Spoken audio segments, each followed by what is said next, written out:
السلام علیکم۔ محسن ادب کے زیر انتظام قرنطینہ افسانہ خوانی کے لیے افسانہ پیش نظر ہے۔ دستے کے لیڈر نے عورتوں کے سامنے بڑے غصے سے ایک تقریر کی اور کہا، معلوم ہوتا ہے کہ ہانگ کانگ میں بھی تم لوگوں کا خفیہ گروہ کام کر رہا ہے اور انہی میں سے کسی نے تمہیں ہمارے چھاپے کی خبر دی ہے، ورنہ یوں نو عمر لڑکیاں، بچے، جوان اور بوڑھے جزیرے پر سے غائب نہ ہوتے۔ لیکن ہم یہاں سے جائیں گے نہیں۔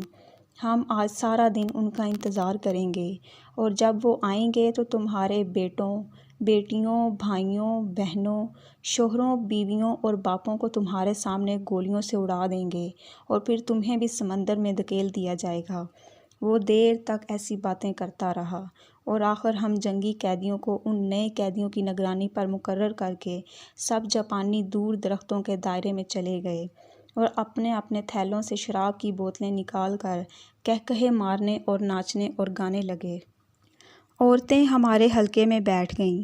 بادل گھر آئے تھے جن کی وجہ سے سورج غائب تھا۔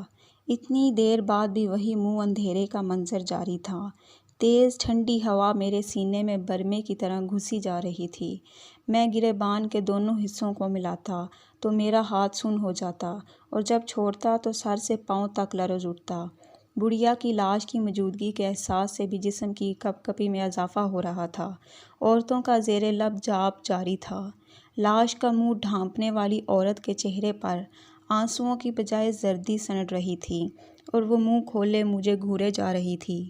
دیر تک یہی کیفیت جاری رہی جب ایک جاپانی سپاہی ہمارے پاس آیا اور بولا کہ فی الحال ایک اور قریبی جزیرے پر جانے کا فیصلہ ہوا ہے، اس لیے کچھ دیر کے بعد ادھر روانہ ہوں گے اور جب تک یہ عورتیں ہم سب کے لیے کھانا تیار کریں گی۔ اس نے عورتوں کو کھانا پکانے کا حکم دیا اور ہمیں اپنی اپنی جگہ پر کھڑے رہنے کا حکم دے کر واپس چلا گیا۔ عورتیں اپنے اپنے جھونپڑوں میں چلی گئیں۔ بادل گرجنے لگا۔ ہوا میں جمی ہوئی برف کے ٹکڑے اڑنے لگے جو میرے سینے سے نکیلے پتھروں کی طرح ٹکرا رہے تھے اور میں اپنے گھروندے کے اس گوشے کو یاد کر رہا تھا جس میں دبک کر ہم ماں بیٹا سردیوں کا بیشتر حصہ گزار دیتے تھے۔ اپلوں کا دھواں ہمارا احاطہ کیے رکھتا تھا اور ماں بار بار میرے سینے پر اپنی چادر پھیلا کر کہتی تھی، سینے کو سردی سے بچائے رکھو بیٹا، ہوا میں جو نمونیا ہوتا ہے وہ سینے ہی کی راہ پسلیوں میں اترتا ہے۔ آنسوؤں میں بھیگا ہوا ماں کا چہرہ ایک مدت کے بعد بڑی وضاحت سے میرے سامنے ابھرا۔ جھریوں میں پھنسے ہوئے آنسو بجلی کی چمک سے جگمگا اٹھے تھے۔ جھلی کانپ رہی تھی اور یہ چہرہ میرے قریب آ رہا تھا۔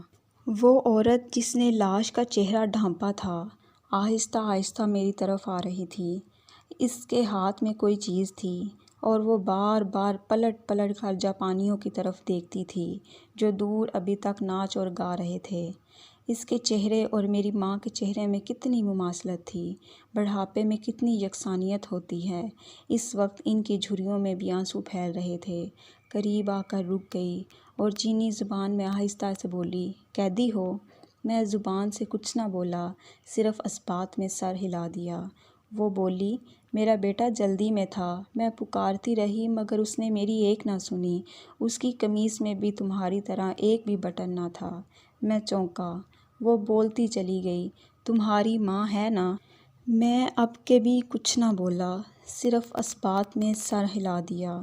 میں نے ضبط کرنے کی کوشش کی مگر بچے کی طرح رونے لگا۔ وہ آگے بڑھ کر میری قمیص میں بٹن ٹانکنے لگی اور جب ٹانک چکی تو آنسوؤں میں مسکرائی۔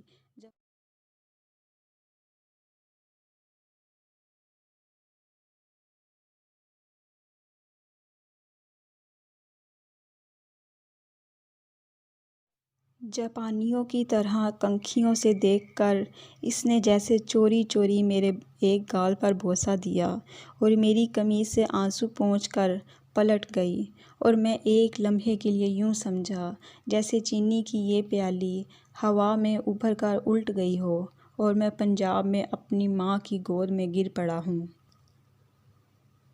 احمد ندیم قاسمی کے افسانہ مامتا سے اقتباس۔